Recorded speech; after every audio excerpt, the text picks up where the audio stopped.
चलो बच्चों, तो फर्स्ट नंबर का तो क्लियर हो गया ना कि आपको थियरिकल क्वेश्चन था, राइट। एक स्टूडेंट्स को खाली आवाज नहीं आ रही थी, इसलिए थोड़ा सा एडजस्ट किया, मैसेज कर रहा था। चलो सेकंड नंबर में पोलराइजेशन, कि कैसे इलेक्ट्रॉन एक सारे डायरेक्शन में कैसे अरेंज हो जाते हैं एक ही डायरेक्शन में। ओके, वो चीज समझाई थी। थियरिकल कंसेप्ट है, एक बार रीड कर लेना तो समझ में आ जाएगा ऐसा। थर्ड नंबर का फॉर्मूला बेस है। फोर्थ नंबर का, जिसको भी कोई भी सम के अंदर डाउट डिफिकल्ट लगे तो मुझे बता देना, तो वो मैं सॉल्व करवा दूंगा बच्चों। डेरिवेशन से कर लोगे ना। Fifth number, hello, vacuum permittivity, vacuum permeability और स्पीड ऑफ लाइट, इसका डेरिवेशन है। हेलो, फिफ्थ नंबर में कोई डाउट हो तो बताओ, अदरवाइज आगे बढ़ो। हाँ ना तो बोलो यार, इतनी तसल्ली तो लो बच्चों। आवाज आ रही है मेरी? नो। Yes sir. हाँ, सिक्स यस नो में आंसर तो देते रहो, तो एटलीस्ट पता तो चले कि आपको नहीं डाउट है वो। 6 नंबर थियरिकल है, इन केस कोई हो तो बता देना। 7th नंबर में डेफिनेशन बतानी है, तो आपको पता है ना 1 1 लेना है, number of turn D I by D T 1 लेना है, वो डेफिनेशंस बच्चों। Yes sir. 7th number easy है। 8 नंबर मैंने वो बताया था ना, इंटरफ्रेंस एंड डिफ्रैक्शन का वो टेबल बना के बोर्ड के ऊपर, याद हो तो, डिफरेंट बताया था। इसके अंदर इतना थीटा, इसके अंदर इतना, इसके अंदर मैक्सिमम एनर्जी, इसके अंदर मैक्सिमम इंटेंसिटी, ये याद है। ये इसमें से मत लर्न करना, यदि आपके पास वो फोटो या कंसेप्ट हो तो उसमें से लर्न कर देना, इजी हो जाएगा। Okay, difference between interference and diffractions, याद है ना बच्चों। 9 नंबर का थियरिकल है। 10th नंबर का इजी है, is equals to mc square. 11 already एक बार करा दिया है, याद है ना। शॉर्टेस्ट वेवलेंथ किसके ऊपर डिपेंड है? वेवलेंथ मास के ऊपर, जिसका मास सबसे ज्यादा है उसकी वेवलेंथ सबसे छोटी। P type N type semiconductor के बाद में डिफरेंट, तो पी टाइप के अंदर कौन सी इंप्योरिटी होती है? टेट्रावेलेंट। और एन टाइप के अंदर कौन सी इंप्योरिटी होती है बच्चों? पेंटावेलेंट। इसके मेजोरिटी होल कौन सा होता है? इसके अंदर मेजोरिटी होल कौन सा होता है?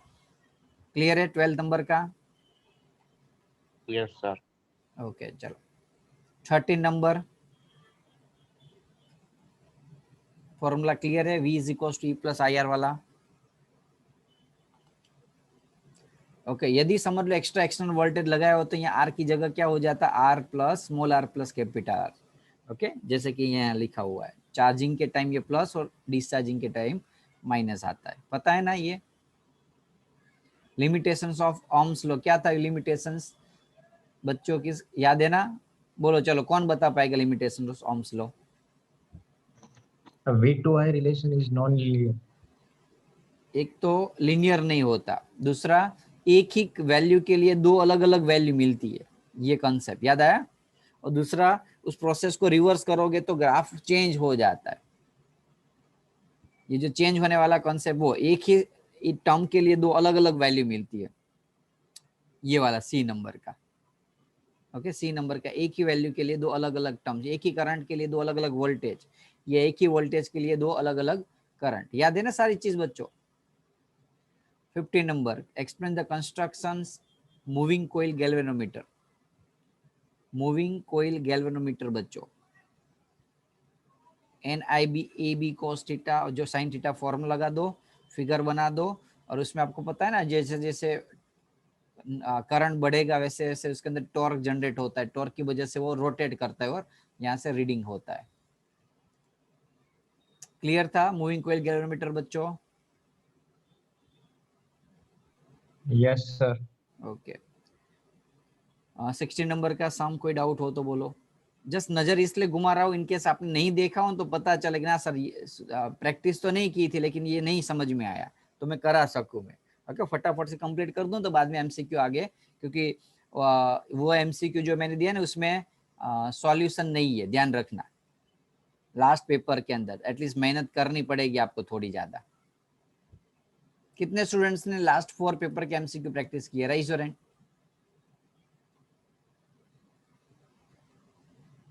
नहीं की है, लो एक ही कनिष्क कनिष्क बेटा देख के तो ऊपर कर, बाकी स्टूडेंट ने किया है कि नहीं किया है। चलो सरस, एक भी नहीं। कल टेस्ट है आपकी 4th और 5th में से कोई एक पेपर की, पता है ना।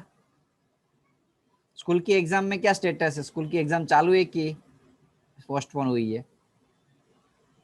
ચાલુ છે સર. ઓકે, બીજા બધાને દેવેશિયા વાળાને શું સ્ટેટસ છે? સર પોસ્ટપોન થયું. ઓકે, આધાર શિલ્લા વાળાને हमारे परम दिवस की परसों से प्री परसों बोर्ड से- है, परसों से प्री परसों बोर्ड। से प्री बोर्ड है, कोई बात नहीं, आप प्री बोर्ड का कर लो। इन केस कोई भी फिजिक्स का जब पेपर में डाउट डिफिकल्टी हो तो बता देना हमें, है ना? चलो, लेकिन ये Okay, पेपर कर yes, लेना sir. सारे। चलो, 16 नंबर में कोई डाउट, 17 नंबर में डाउट हो? लेमडा डी कैपिटल डी अपन स्मॉल डी वाला कंसेप्ट है यहाँ। सेंट्रल मैक्सिमम जब भी फाइंड करना हो तो यहाँ 2 लगाना, पता है ना आपको? सेंट्रल मैक्सिमम के लिए फॉर्मूला याद रखना। ओके,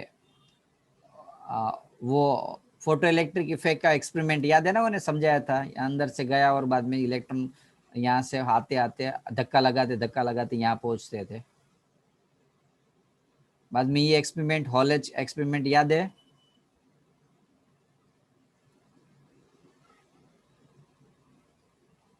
पीएन जंक्शन डायोड बताया हुआ है यहाँ रिवर्स बायस के अंदर। इन केस कोई प्रॉब्लम हो तो बता देना। ओके, मुझे 20 नंबर का ये ग्राफ पता है ना कैसे कराना है। 0 यानी कि लेवल पे और 1 यानी कि ऊपर। कोई एक फिक्स ले लेना है कि ये 0 लेवल है और ये 1 लेवल है। तो जैसे जैसे अलग अलग T1 T2 T3 में जो डेटा दिए उसमें आउटपुट डाल दो। और डॉट प्रोडक्ट में आपको पता है कि A डॉट B क्या होता है। फिर 1 1 हो तो 1, बाकी सारे केस में 0। इस हिसाब से आउटपुट दे दो उसको। बोलो बच्चों, क्लियर है ये? 21 नंबर का फर्स्ट चैप्टर का बहुत इजी एक्सपेरिमेंट है। गोल्ड लीफ इलेक्ट्रोस्कोप, चार्ज डालोगे, यदि ऑब्जेक्ट के अंदर चार्ज होगा तो डिस्ट्रीब्यूट हो जाएगा और रिपल्सन हो जाएगी, ये सारे समझाना। बोलो सेक्शन सी में डाउट बच्चों किसी को? No sir. ओके, अब No, sir. Section E, section D.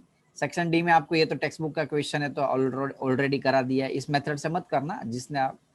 Okay, 23 number का इक्वेटर ऑफ डाइपोल वो भी करा दिया है बच्चों। जनरली पीछे के जो सेक्शन है ना उसमें रिपीटेड क्वेश्चन या तो इम्पोर्टेंट और आईएमपी थ्योरी होगी जनरली हर केस में। ओके, तो ये खास कर लेना पीछे वाले। एसी वोल्टेज अप्लाई टू, जैसे लास्ट लेक्चर में याद हो तो इंडक्टर था, तो वैसे यहाँ कैपेसिटर है, याद है ना? Only capacitor, only inductor, only resistors, RC, CL, ये सारे जो फिगर वाले कंसेप्ट है ना, वो 3 टॉपिक थे ना एसी सर्किट के अंदर। आता है ना ये? तो कैपेसिटर हो तो 1/ω/CR कंसेप्ट। बाद में ग्राफ बना दो, डायग्राम बना दो, उसका फेजर डायग्राम बना दो, वेव डायग्राम बना दो। ये वेव है, ये फेजर, ये वेव है, phasor diagram. Hello, time period Yes, का sir. हाँ, लेग कितना होगा, लीड कितना होगा, कौन लेग कर रहा है, कौन लीड कर रहा है, वो सारी चीज समझा दो तो आंसर आपका बन जाएगा। ये तो फॉर्मूला बेस्ड न्यूमेरिकल्स है, राइट? तो इजी हो जाएगा। ये भी इजी है, याद है ना ये सारी चीज? लाइव आप ब्रेकफास्ट वाली, Lyman series, Balmer series, Paschen series, कहाँ से कहाँ जाएगा वो, कौन से अल्फा बीटा गामा ले, L alpha L beta, Balmer हो तो बी अल्फा बी बीटा। बाद में उसका लिमिटेशंस, आपको पता है ना लिमिटेशन ऑफ बोहर मॉडल में क्या समझाना था आपको? बोहर मॉडल का लिमिटेशंस याद है किसी को? अभी या थोड़े टाइम पहले रिविजन्स करवाया है? डाउट है कि आ रहा है? बोलो हाँ कि ना बोलो। बोहर मॉडल का लिमिटेशंस लास्ट रिविजन्स कराए तो भी याद नहीं है, क्या करोगे बोलो? चलो ऐसे एग्जाम दोगे। ओके, न्यूक्लियर एनर्जी, ये आप पता है ना कि एक लिमिट से, जैसे कि लोअर वाले जो होते हैं उसकी और हायर वाले होते हैं उसकी एनर्जी ज्यादा होगी, बीच वाले होते हैं उसकी बाइंडिंग एनर्जी लेस देन होगी। ओके, 830 से 170 वाले, उसका रीजन क्या होता है? प्रोटॉन न्यूट्रॉन्स के लेवल जो बीच होता है, गैप होता है, उसका रीजन होता है मेन चीज। और दूसरी चीज बाइंडिंग एनर्जी पर न्यूक्लियन क्यों जरूरी होती है वो समझाना। आता आएगा सब कुछ न्यूक्लियर एनर्जी के अंदर, कॉन्सेप्ट के अंदर बच्चों? Yes, sir. आना, जिस टॉपिक में यदि डाउट हो तो बताओ, चलो अदरवाइज आप पेपर 4 स्टार्ट कर दो। इसके अंदर कोई भी थियरी, कोई सम्स नहीं फा रहा या ना डाउट डिफिकल्टी हो तो एक बार जो घूम रहा है ऊपर जा रहा है तो ऐसे देख लो।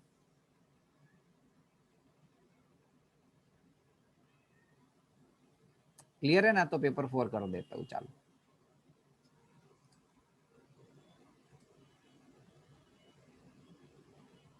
चलो पहले काम करता हूँ, क्वेश्चन कॉपी पेस्ट कर लो, खाली 2 मिनट दो मुझे, है ना?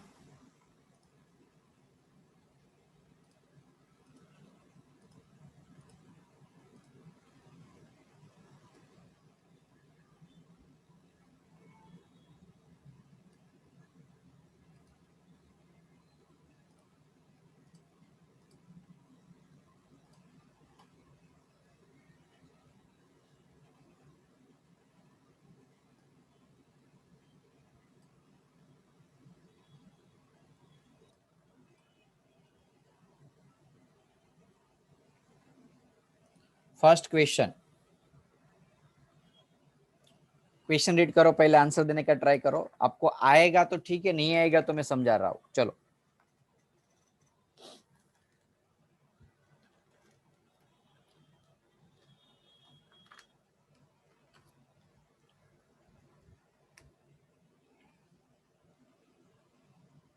लगाओ लॉजिक, थोड़ा सा तो लगाओ यार। क्या आएगा आंसर बोलो, और क्यों आएगा, कोई बता सकता है?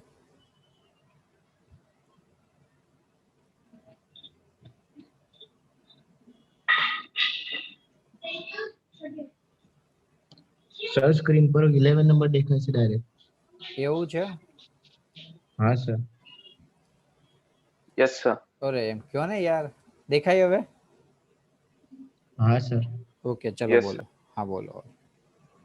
मैं कब से बोल रहा हूँ, आंसर क्यों नहीं दे रहे हैं? चलो, point charge Q placed at the distance D. एक पॉइंट चार्ज है, ध्यान देना बच्चा, क्योंकि इसका सॉल्यूशन आपके पास नहीं होगा इसलिए। ओके, रिकॉर्ड इसलिए कर रहा हूँ, बाकी सारे तो जनरली पेपर उसमें सॉल्यूशन भेजा था मैंने। ओके, इसमें खाली आंसर रखा हुआ है इसलिए। चलो एटलीस्ट आप खुद से प्रैक्टिस करो। Distance D from the isolated conducting plane, field at a point P, P point पे फील्ड फाइंड करनी है। तो वो जो फील्ड होगी, कॉमन सेंस है कि वो ऐसे जा रही होगी, हाँ कि ना? पॉजिटिव में से निकल के नेगेटिव में एंटर होती है जनरली बच्चों। Yes sir. Okay, yes sir. Point charge place the D from the isolated the field at the point. Okay एक मिनट, ये यहाँ है, तो इस प्लेन के ऊपर फील्ड कैसी होगी? तो कॉमन सेंस है, पहले तो परपेंडिकुलर होगी, और यहां से बाहर निकलती, यानी कि क्या हो रही होगी? Away from the plane, plane से दूर जा रही होगी, हाँ कि ना बच्चों? Clear? Yes sir. Okay, second, electric dipole is placed in non uniform electric field. यदि नॉन यूनिफॉर्म इलेक्ट्रिक फील्ड के अंदर डाइपोल रख रहा हूं बच्चों, तो याद करो क्या होता था इसके अंदर? यूनिफॉर्म हो तो स्ट्रेट हो जाता था, बाद में फोर्स लगना बंद हो जाएगा यूनिफॉर्म हो। लेकिन नॉन यूनिफॉर्म में क्या होता था? स्ट्रेट होने के बाद भी वापस मूवमेंट उसका स्टार्ट होता था, यानी कि उसके ऊपर फोर्स तो लगता ही था। टॉर्क थोड़ी टाइम के लिए लगेगा, बाद में टॉर्क क्या हो जाएगा बच्चों? जीरो, और ये फोर्स परमानेंट लगेगा। तो अब क्वेश्चन रीड करो, क्या रिजल्टेंट फोर्स जीरो होता है? नहीं, फोर्स तो उसके ऊपर लगने वाला, तो ये फोर्स वाले जितने भी टॉपिक है वो हटा दो, रिजल्टेंट फोर्स जीरो वाला है। अब टॉर्क की बात करें तो टॉर्क जीरो होता है, लेकिन टॉर्क जीरो नहीं भी होता, यानी कि स्टार्टिंग में क्या होगा? उसके ऊपर टॉर्क लगेगा, जैसे वो स्ट्रेट बन जाएगा बाद में टॉर्क लगना बंद हो जाएगा। तो ऐसा लिख सकते हैं यहाँ, मे बी जीरो। जीरो नहीं लिख सकते, क्योंकि वो ऐसा नहीं कि हर बार जीरो होता है, थोड़े टाइम के लिए लगेगा, बाद में जीरो हो जाता है। तो आंसर बी। एनी डाउट्स बच्चों, पता चला क्वेश्चन में? Yes sir. Yes sir. Point charge cause the electric flux, electric flux कितना दिया हुआ? -1 into 10⁻³ newton metre square upon coulomb. Pass through the spherical Gaussian surface, spherical Gaussian surface है तो common sense उसका एरिया 4πr² आएगा, हाँ कि ना? तो what is the value of point Yes, charge? sir. कोई बता, पहले तो एक काम करो, खुद ट्राई करो, मुझे बताओ कि सर इसमें कौन सा फॉर्मूला लगा है, बोलो। चलो, नहीं आएगा तो मैं Flux आपको equal करेक्ट करा लो। Flux is equals to Q upon epsilon. Q upon epsilon nought. Q सही में है, जाएगा डायरेक्ट. सही है, बोलो। ओके, आपको क्या क्या दिया हुआ है? पहली चीज तो फ्लक्स दिया हुआ है, दूसरा एरिया, रेडियस, एरिया दिया हुआ है। फाइन क्या करना है हमें? Point charge. चार्ज क्यू की वैल्यू फाइंड, तो इसमें एरिया की जरूरत नहीं पड़ी।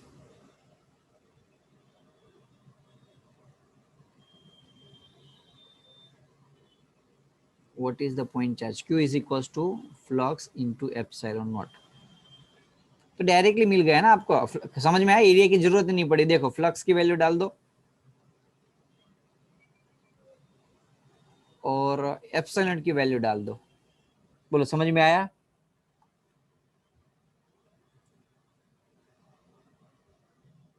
हेलो, कुछ गड़बड़ यस लग सर। रही है।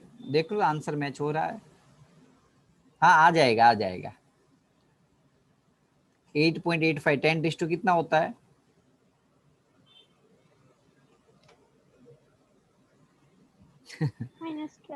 -12। ओके, मैच हो जाएगा ऑलमोस्ट नियर अबाउट। तो चलो, कोई डाउट बच्चों? इजी। इसमें ना कंफ्यूज करने के लिए ये दिया हुआ है। ओके, क्वेश्चन सरफेस समझ में आया? चलो नेक्स्ट, फोर्थ नंबर का। Infinite line charge produce the electric field 9 into 10⁴ at the distance 2 centimetre. Linear charge density find करनी है बच्चों। इलेक्ट्रिक फील्ड का फॉर्मूला याद करो, क्या आता था? इलेक्ट्रिक फील्ड का फॉर्मूला बच्चों, लीनियर चार्ज डेंसिटी लेमड़ा वाला बच्चों। 2k lambda bye are. यार क्यों ऐसा कर रहे हो? याद आया? 1/2 epsilon naught lambda upon R, जो मैंने बोला था कि भी ऐसे याद रखो। Hello, yes sir. तो के लेमड़ा को मेन बना लो, ई इंटू आर। यहाँ आर बोले या डी बोले एक ही चीज है, और अपॉन 2k डाल दोगे फॉर्मूला में। देखो ई है, आर है, और के की वैल्यू तो फिक्स ही है। सॉल्व कर लो तो आंसर वेवलेंथ मिलेगी। आपको कंपलसरी ये सारे प्रैक्टिस करना है। चलो wavelength clear. Fifth number, equipotential at the great distance from the collection of charge whose total sum is not zero or approximately।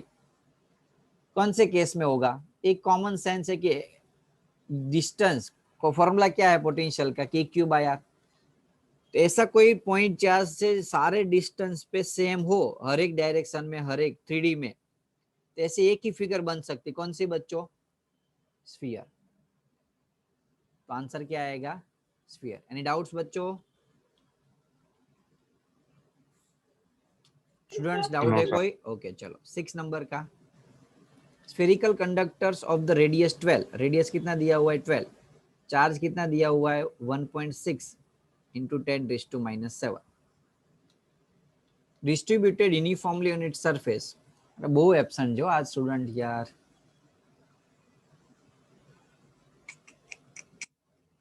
आज बीजो कोनो लेक्चर होतो તમારે? કેમિસ્ટ્રી નો હતો?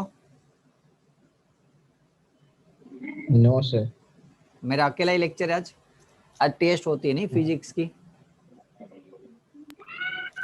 आज नो होती, सर। कल कल होते है ना, कल ही होती है। ओके, तो आज सिंगल कल मेरा है। फिजिक्स का लेक्चर, मैथ्स का लेक्चर नहीं था आज आपका? सर मैथ्स वाला सर शीट सॉल्व करवा આપી थी। ओके એવું છે।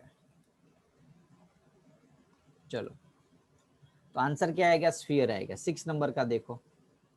Spherical conductor of the radius 12 centimeter is a charge q 1.6 10⁻⁻7 coulomb distributed uniformly on its sphere. What is the electric field E? E find करना है बच्चों। कौन सा फॉर्मूला लगाओ बोलो? के क्यू बाय आर स्क्वेयर। અરે યાર, મારે ફોર્મ્યુલાની રીટેસ્ટ લેવી પડશે યાર, એવું લાગે છે। આવી હાલત ખરાબ થશે, આવી રીતે એક્ઝામ દેવા જશો તો શું હાલત થશે તમારી? તમને ફોર્મ્યુલા નહીં ફાવતા હજી તો લોચા મારશો યાર એક્ઝામમાં તમે। एटलीस्ट फॉर्मूला तो आने चाहिए ना। चलो क्लियर है 6 नंबर का। Yes sir.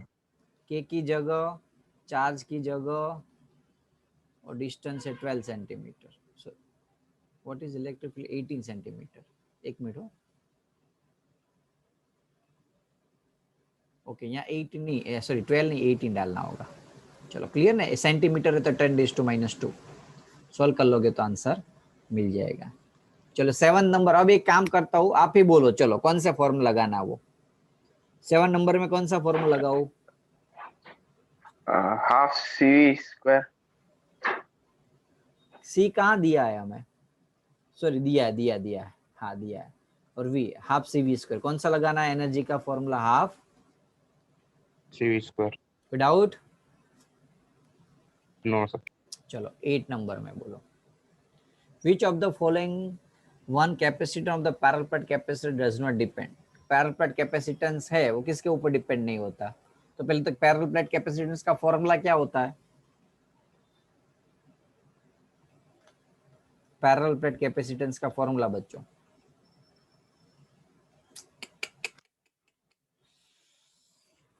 यार कौन सा होगा? Epsilon not a upon D. कल मैं ना एक काम करता हूँ, ऑनलाइन ओरल टेस्ट रखूंगा फॉर्मूला की. ईच एंड एवरी स्टूडेंट्स को जिसका फॉर्मूला क्लियर है ना, तो मुझे कंपल्सरी एग्जाम स्कूल में हो ना हो मुझे वो लेना देना है. आपके फिजिक्स की यदि एग्जाम ना हो, प्री बोर्ड वाले को मैं लीव कर. प्री बोर्ड में कौन सा पेपर है फर्स्ट? English.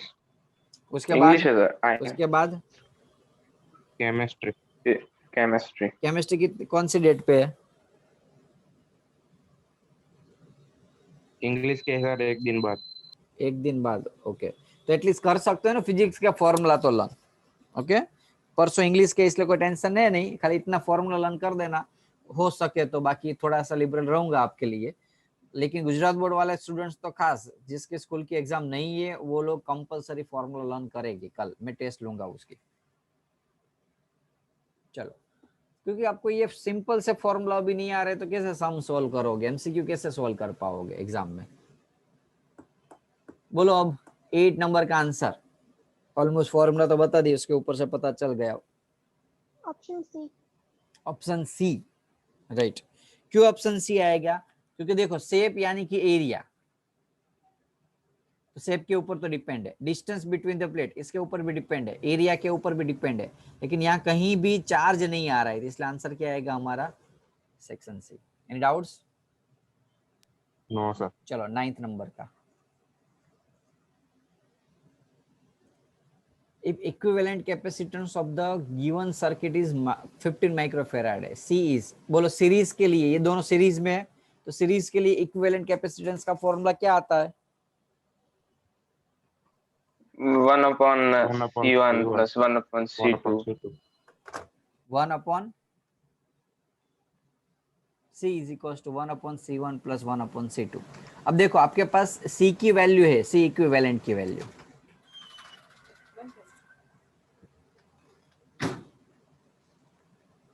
C1 की वैल्यू भी है माइक्रोफैराड है. C2 फाइंड करना है. कर लोगे अब? Yes sir. चलो 10 नंबर का. Metal rod of length 10, rectangular sections 1 centimetre 1/2 connected to battery across the faces.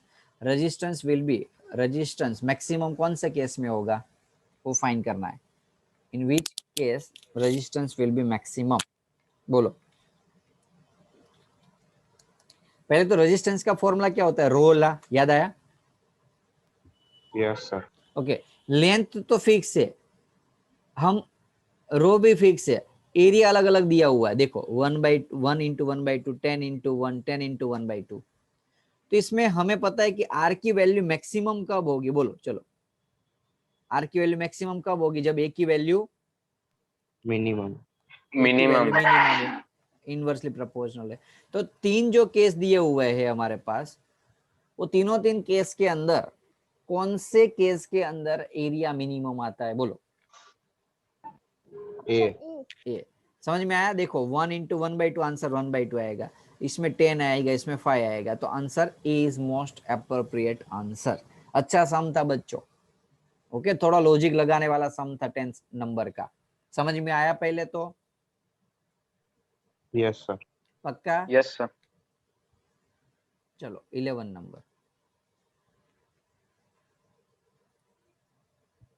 कौन सा फॉर्मूला लगा वो देखो, पहले क्वेश्चन रीड करो, खुद से सोचो, डायरेक्ट मैं बता दूंगा तो उसका कोई मीनिंग नहीं है।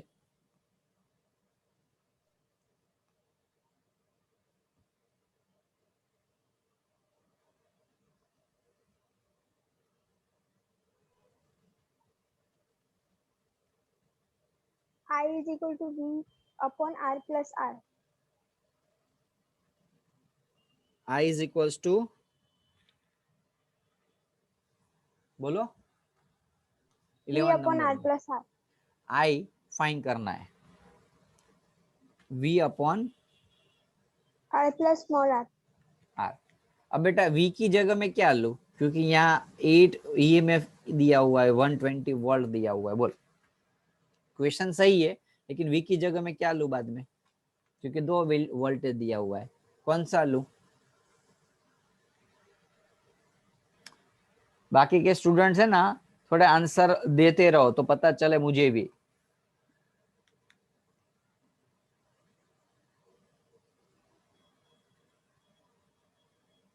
सॉल्यूशन नहीं है ना, इसलिए आज आंसर नहीं आ रहा, अभी तक आंसर मिल रहे थे आगे के पेपरों में।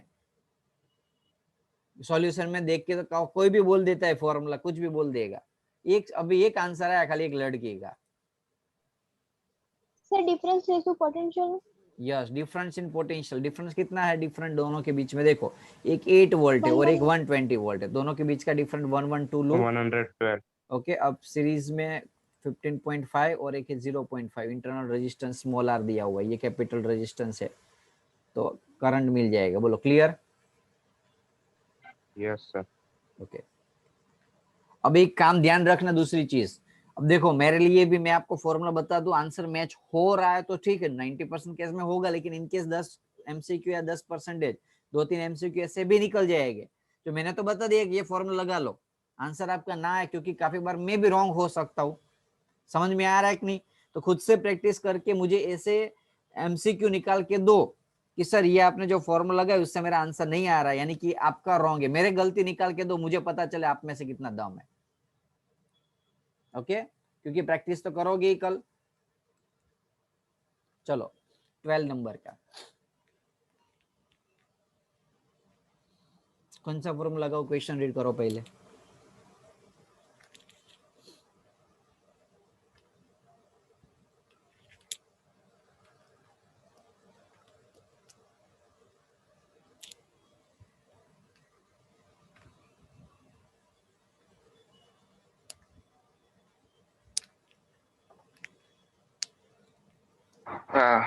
E1 upon E2 is equals to L1 upon L2. Very good, E1 अपॉन E2 is equal to L1 अपॉन L2।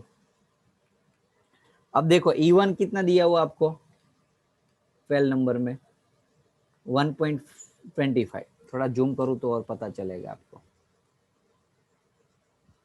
E1 कितना दिया बच्चों, E1 1.25, 1.25. L1 35, L2 63, तो E2 फाइंड करना है। डाल दोगे ना वैल्यू अब तो? Yes, E2 sir. Find Yes, करना sir. है, L1 35 और L2 है 63। ओके, आप सेंटीमीटर को मीटर में कन्वर्ट करने की जरूरत नहीं पड़ेगी, जस्ट बिकॉज रेशियो है इसलिए। सॉल्व कर दो तो E2 मिल जाएगा। चलो क्लियर 12 नंबर का। 13, shunt wire will be, theoretical question है, पता ही आपको। शंट वायर कैसा होना चाहिए बच्चों? Thick and सोचो, short. Thick and short. Short इसलिए क्योंकि रेजिस्टेंस उसका क्या होगा, कम होगा। थिक इसलिए कि इजीली करंट को पास होने दे। शंट लगाने का कारण क्या था, याद करो, कि ज्यादा से ज्यादा करंट एमीटर में से ना पास हो, इसलिए हम शंट लगाते, याद है?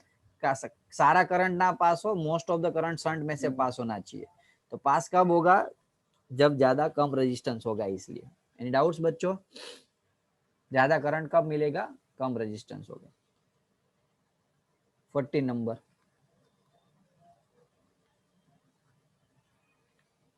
स्ट्रेट वायर मास।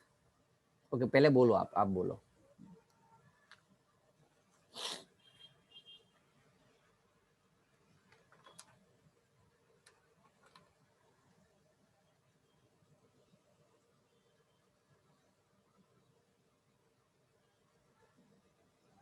सोचो, कौन सा फॉर्मूला लगा वो? F is equal to BIL sin theta. F is equals to BS, BIL sin theta. लेकिन उसके लिए अब F का जो दूसरा फॉर्मूला है mg वो भी लगाना पड़ेगा, हवा में है, उसका जो वेट है उसको बैलेंस कर रहा है ये मैग्नेटिक फोर्स, वेट है जो उसको बैलेंस कर रहा है मैग्नेटिक फोर्स। अब हम सॉल्व कर सकते हैं 14 नंबर का क्वेश्चन। फाइंड क्या करना है हमें? बी फाइंड करना है, तो mg अपॉन IL, m 200 ग्राम, g 9.8 या 10 ले लो, 9.8 करंट I 2 एम्पियर और लेंथ 1.5। कर लोगे बच्चों सॉल्व अब? Yes sir. ओके चलो क्वेश्चन ले लेता हूँ, कॉपी पेस्ट पहले खत्म हो गए।